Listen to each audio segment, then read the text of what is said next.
এদিকে এসো। গো আসছি আসছি। কি গো কখন এলে? এই তো একটু আগেই এলাম। গিফট দিয়ে দিলে নাকি? হ্যাঁ হ্যাঁ দিয়ে দিয়েছি। তুমি গিফট দাওনি?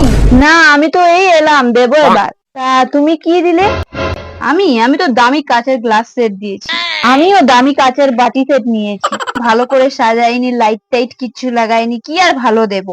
হ্যাঁ তাই তো দেখছি। বউকে দেখলে নাকি? হ্যাঁ দেখেছি তো, মেয়ে তো সুন্দর না, এক গাদা মেকআপ মেখে নিয়েছে মুখে।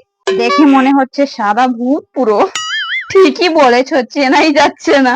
হ্যাঁ আর যা বলেছো, দেখেছো তো যা ছবি তুলছে, ঢলাঢলি করে, লজ্জা শরমে মাথা খেয়েছে পুরো। বরকে জড়িয়ে টড়িয়ে ধরে ফটো উঠছে। বাবা আমরা তো লজ্জায় মরেই যেতাম। হ্যাঁ এখনকার মেয়েরা তো লজ্জা শরমে মাথা খেয়েছে। প্রণাম টনাম তো বাদই দাও, আমাদের দিকে তাকাচ্ছেই না, শুধু ছবি তুলতে ব্যস্ত। তুমি ওইসব যে পকোড়া টকোড়া দিচ্ছিল, খেলে নাকি? পকোড়া খেয়েছি, কটা নিয়েও নিয়েছি। ভালো করেছো ভালো করেছো। চলো যাই, খাবার দাবারের ব্যবস্থা কি করেছে দেখে আসি, জানি তো ভালো হবে না, চলো। হ্যাঁ চলো।